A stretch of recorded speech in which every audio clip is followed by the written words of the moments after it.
If you want to continue to follow our adventure, click subscribe. So you don't miss anything, click the bell notification. Oh, Louse on the Road subscribers and followers. So I've been telling you about how the pop-up camper fire and us being robbed twice in our life and in a week has really dampened our spirits and trust in people. And so this has gotten a lot of responses that I thought I should address. Several people, but there was one that I really felt bad about. Seemed like an older couple, bought a camper and said they were going to start doing some boondocking. Since we had our issue, they have reconsidered doing it. And I felt bad about that. That being said, I think it was important for me to tell folks what our experience is. Not to stop you from living your dream, but to prepare you for all aspects of it. So don't let the bad people and the bad things stop you from living your dream. When we lived in the pop-up camper, we took some mild efforts to secure the camper, but nothing too extreme. I mean, we locked the door on a pop-up camper where you can just, cut the door open. I knew that was silly, but I thought the lock would be a deterrent. We put a lock around the wheel, bicycle lock. We locked the hitch. So we did several things to keep it from being stolen. But in my mind, I never thought about a fire. All my efforts and anything that I had considered about security was simply based on that I had some trust for people.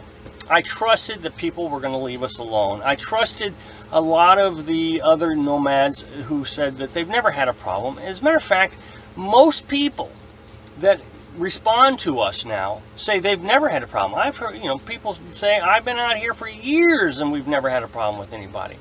So I guess it's just my bad luck, which is fine. I'm glad it happened to me so I can tell you about it because I try to have full disclosure on our video. When we left our stick and brick, I've told everybody that we were robbed twice. Going out to the National Forest, I immediately believed that we were safer. It doesn't matter where you're at, what you're doing, you're not safe. If you're living in your stick and brick, you're not safe there. If you're out boondocking, you're not safe there.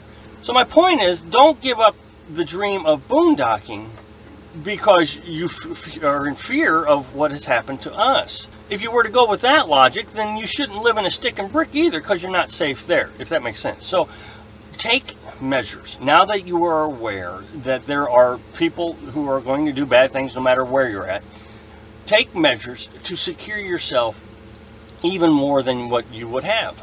Again, I didn't do a lot to secure ourselves. Now I'm taking extreme measures to make sure that we're as safe as I can possibly imagine. Because I've taken the element of trusting people out of the equation of our safety, our security. So now we have a camper on our truck. It goes everywhere we go. We don't leave anything behind. We were concerned about the shower tent being stolen, so we decided to make a shower in the camper now. That way we don't even need a shower tent. So we took extra steps to ensure our safety. And we're going to constantly be thinking about our safety now.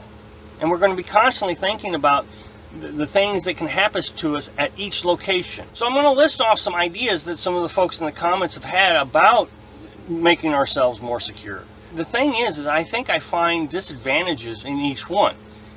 But I think it's important that I point them out. That way you don't go out there with one of these things and say, okay, I'm secure with this, and not realize there may be a disadvantage to that. So I'm just going to go through some of the things they talked about. A dog. Okay, a dog would be great if you're in your camper. I agree with that. Or you're walking along the street. I agree. A dog would probably be a good idea. I guess the question would be, how would the dog have helped prevent the fire in the pop-up camper? So this is the disadvantage to the dog. If we'd have left the dog, which I wouldn't have been a fan of doing anyways, the dog would probably have suffered severe injuries, if not death, being in the camper or tied up outside.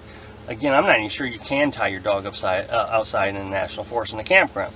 If we'd have taken the dog with us, well, that wouldn't have stopped the bad person at all. Someone mentioned a camera, and there are cameras out there that you can have that footage sent to your phone through an app. I can understand why people want to say it, but the thing is, that still would not have stopped the person who burned down our camper. It would have identified who it was after the fact, but in the end, the camper would still be destroyed. And even if the camera would have immediately notified us that there was somebody out there burning down our camper, we would not have been able to do anything about it. We were not in an area where we could have made a cell phone call for about 30 miles of our trip back to the camper. Probably just told us there was somebody there. There wouldn't have been anything we could have done about it. Couldn't have stopped them. A lot of people have discussed different methods of self-defense. Of course, this channel is about camping, and I don't talk about political issues, so I'm not going to mention them. But there are tools that you can use that would have you could use to defend yourself. Less political issues, bear spray, those kind of things, wasp spray. And I'm not sure how that would have stopped our bad guy from burning down our camper. So again, be aware that just because you have a tool that helps you be safer and stop bad people, it doesn't stop them from doing that. So don't go out there and think, okay, I have this method and so I'm safe. And finally, alarm. An alarm is a good idea. I agree. I think once someone said it, I thought, well, maybe I'll even put one on our door. The truck has an alarm, so if anybody gets in it, you know, the alarm's going to go off. We have the remote to the truck, which hopefully would scare somebody else.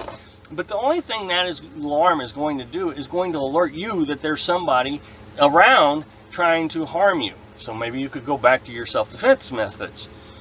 Again, that alarm would not have helped us in our situation.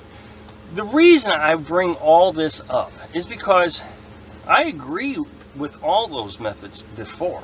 I thought, okay, yeah, if you have one of these methods or all these methods, you're going to be safe. The interesting thing is I never considered anybody actually burning down the camper. Just down the road from us, and we've talked about this before, someone deflated the tires on someone's camper while they were asleep. The guy had to walk, I don't know, 8 miles, I think, to get somewhere where he could find some help. He was there. And so just be aware not to stop your dream, but to make sure it is safer. I hope that makes sense. Thanks for watching. Be sure to subscribe. Click like if you like the video. And happy travels.